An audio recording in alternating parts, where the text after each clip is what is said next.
The ballroom glowed with golden light, crystal chandeliers casting their shimmer across the polished marble floor. Waiters in white gloves weaved between tables, carrying trays of champagne and delicacies, while the city's most powerful men and women mingled in sparkling gowns and tailored suits. Conversations hummed with talk of investments, luxury vacations, and high society gossip. At the center of it all stood Alexander, the millionaire CEO whose presence alone commanded attention. His friends circled him, laughing, confident, the kind of men who had never known rejection. When the orchestra struck the first notes of a waltz, one of them leaned toward him with a teasing grin. "So, Alex, who's it going to be tonight? The actress? The politician's daughter? Or maybe that model you've been seen with?" Their laughter rang out, loud and mocking, certain of his answer. But Alexander's eyes weren't on them. He wasn't looking at the glamorous women waiting for his hand. Instead, his gaze drifted across the ballroom, to the far edge of the crowd. There, half hidden near the entrance, stood Anna, his assistant. She wore a simple, modest dress and not designer, not extravagant, yet there was a quiet dignity about her that made her stand out more than the glitter around her. She held a clipboard tucked against her side, ready to take notes, to handle schedules, never expecting to be part of the evening. The teasing continued, sharper this time. "Come on, Alex, don't tell me you're actually considering her." One man smirked, nodding toward Anna, certain she was beneath their notice. Alexander said nothing. He stepped forward, ignoring the gasps and raised brows, and crossed the marble floor. The music swelled, violins filling the air. As he stopped in front of her, Anna blinked, startled, unsure if he had approached her by mistake. But then, with all the composure of a man who knew exactly what he wanted, Alexander extended his hand and asked in a low, steady voice, "May I have this dance?"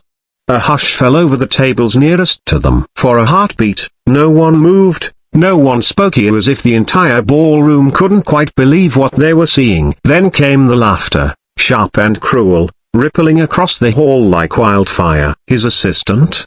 Someone whispered loud enough for the words to sting. "She's not even dressed for the occasion." Imagine the great Alexander choosing her. The voices weren't hushed Anna Maria, they wanted her to hear. Anna felt her face flush crimson, her fingers tightening nervously around the clipboard she still held. Her modest dress suddenly felt like a spotlight exposing every flaw, every reminder that she didn't belong here. She had come only to work, to arrange schedules, make notes, manage little details behind the scenes. She never expected to be noticed, let alone invited onto the dance floor. Her instinct was to step back, to shake her head, to save them both the embarrassment. But when she looked up at Alexander, she saw something different in his eyes. He wasn't smirking like the others. His gaze was calm, steady, almost protective. His hand remained extended, unshaken by the whispers circling them like smoke. "Go on," someone mocked from the crowd. "Show us how the secretary dances." More laughter burst out, cruel and careless. Anna's heart pounded so hard she thought it might echo louder than the music. Every second stretched into eternity. If she refused, she would always regret it. If she accepted, she risked becoming the evening's entertainment, a joke to be retold for weeks in polished offices and cocktail parties. Her lips parted, then closed again, hesitation written across her face. But Alexander leaned just slightly closer, his voice low, meant only for her. "Anna," he said gently, "trust me." Something in the way he said it firm, but kinda cut through her fear. With trembling fingers, she slowly placed her hand into his. The laughter grew sharper, sharper still. But Alexander's expression didn't waver. He guided her away from the edge of the crowd, leading her toward the center of the ballroom, toward the glowing chandeliers and the eyes of everyone who thought she didn't belong. And though Anna's knees felt weak beneath her, though every whisper pierced her like a blade, she took her first step onto the marble floor beside him. The orchestra's music swelled as Alexander guided Anna onto the polished marble floor. All eyes followed them, a thousand tiny judgments flickering in every glance. She felt their stares burning into her back, the weight of their laughter pressing down on her shoulders. Her first steps were stiff, uncertain, as if her feet no longer belonged to her. The hem of her simple dress brushed against the gowns of women who glittered with diamonds, and she wanted nothing more than to vanish into the floor. Alexander leaned in slightly, his hand firm yet gentle on her waist. "Don't look at them," he whispered, his voice calm, steady. "Look only at me." Anna lifted her gaze.